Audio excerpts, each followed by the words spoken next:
So this isn't actually the first time I made this channel. I originally made it 2 years ago. The first show I was going to start rewriting was High Guardian Spice, hoping people would like my new designs and story and would help me build up to my dream career. But I soon stopped after 2 characters because I realized I wasn't confident enough in my art style to make videos yet. So I pushed those ideas out of my head and started focusing on improving my art. Now that I'm more than confident with my work, I'm happy to see myself coming back around to this series that almost started it all. Alongside my Miraculous Ladybug videos, I'll be redesigning and rewriting High Guardian Spice, so I don't get burnt out on one continuous story. But first, my brief thoughts on the show itself. High Guardian isn't good, but I think people jumped the gun a little bit when it first came out.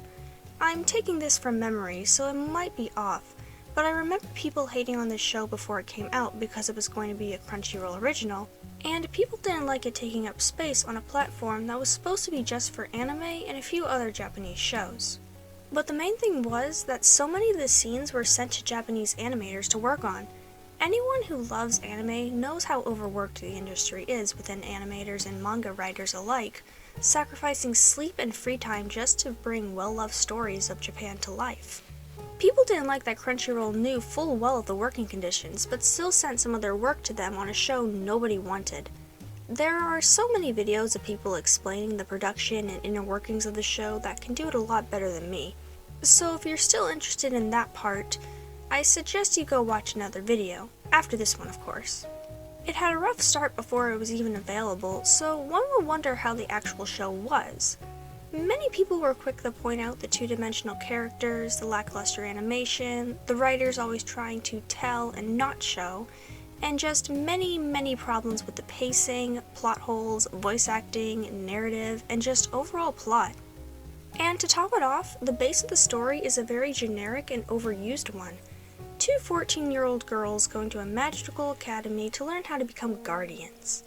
The show never tells us what guardians do or what they are, but I'm pretty sure they are heroes who live to protect people, rediscover treasure, and restore history. Generic fantasy adventure stuff. But there is also a mystery lurking behind the curtains of the cute schoolyard adventures. A secret evil society, a mysterious rot slowly growing its way to the school, and a mother who left home one day and was never seen again. With some hard work, this show could have been a good watch, but to put it simply, the writing just wasn't there, leaving the show feeling half-baked and kind of sad. But despite what I and others have said, I don't think the show was all that bad. It's not great, but it's not bad. If you actually sit down to try it, you might have a decent time like I did. And some might disagree, but I kind of want a season 2. Mostly because I want to know what happened to Mandrake. I refuse to believe he went out like that, and there is no way he didn't put up a fight. He's my favorite cringy character in all his wannabe edgelord glory. Back to the plot, though. Alongside Miraculously Rewritten, I'll be rewriting this as well, so I don't get burnt out too fast on the main rewrite. And since I started this years ago, I won't be starting from scratch, since I still have all the notes I made for it. I'm rewatching the show now to add to the notes and maybe change a few things, but overall, I know what the story is going to be, and I even plan to write my own season 2. But before a story can start, you need the characters, so let's start with the redesigning. Real quick though, how this is going to work is that I will redesign one character and then draw the redesigned uniform on them. Since there are 3 different tracks, them being warrior, magic, and blacksmithing in the school, I'm going to design a new separate uniform for each. I'll go back to my normal design format when I get through all of them, and that includes the PE uniform. But finally, onto the actual redesigning. We're going to start with Rosemary, the main character of our delightful story. I have a lot to talk about with her character in the rewrite, so for now, let's just get this out of the way. Everything about Rosemary's design is poofy, to put it best. Both her hair and dress are so big, you wonder how she jumps across roofs and runs after Trixies while wearing them. This isn't the outfit of a warrior at all, more like a princess, and her hair is even bigger. There are like 2 extra heads on the side of her head, blocking her peripheral vision, making her an easy target. I toned down both of these, making her pigtails smaller and much more manageable. Her dress was changed the most because it made the least sense. She's a warrior, but the only armor she has are shoulder guards, the bow tie just doesn't fit here, and I can't really tell if her outfit is 3 separate pieces. And lastly, the underpart of her dress looks like she cut it out of a circus tent. With my redesigned outfit, I wanted her to look more like a tomboy with just a little girly flair. The long tunic she wears is light and movable, and I replaced her underskirt with black shorts and gave her tunic a pretty touch with a flowering tree design. I gave her a special belt to hold her sword because if you look carefully in the show when she puts her sword on her back, there isn't actually anything there holding it. It's just sticking to her back. I redesigned the sword too, but off camera I did redesign it because I didn't think it looked grand enough. It kind of looked more like an ordinary sword with an interesting hilt, and it's supposed to be this grand, powerful one left to her by her mother. You'll be able to see what it actually looks like in the ending picture.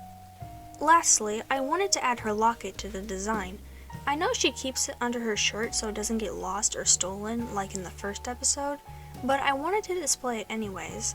She would tuck it safely away under her shirt, or if she's about to go into a dangerous mission or is around shady people.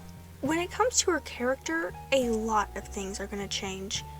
Besides her missing mom, there isn't anything to her, and she doesn't have any character growth. The writers want you to think she has character growth in the last episode by making her a courageous leader who leads her friends against the school's attackers and saves the day.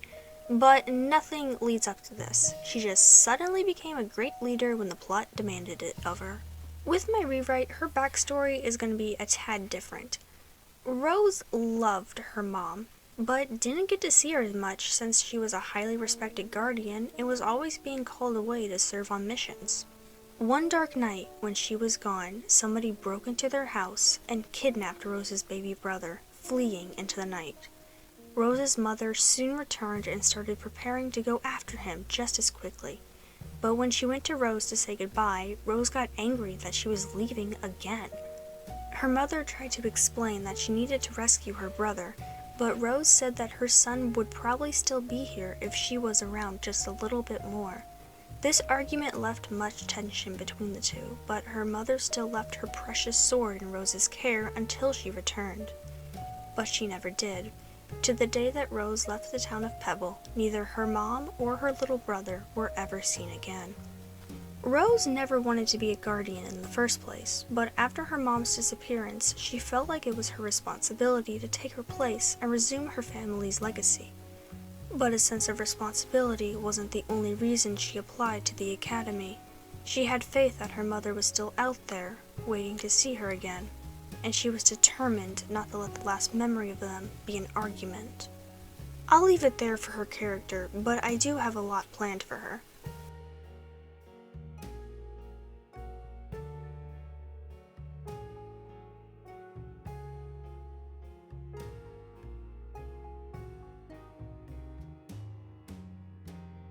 Lastly though, we should move on to our first uniform redesign. This will be for the warrior students. The originals were downright ugly. They were big with so many layers and colors, and it seemed like it would be hard to run around in, and I know they have PE clothes, but what if there was an emergency? If they are training to become heroes and jump into battle to save others, shouldn't they have a uniform that won't restrict them if they needed to do so? That was the main change with mine.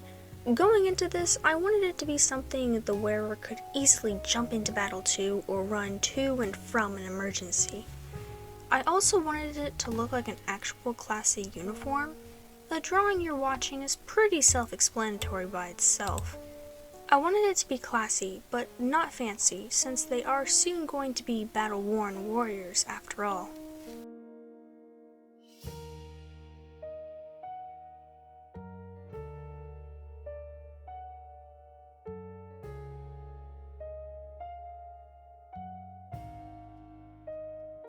If you have any ideas or problems you want fixed with this show, leave a comment telling me and I'll take it into consideration.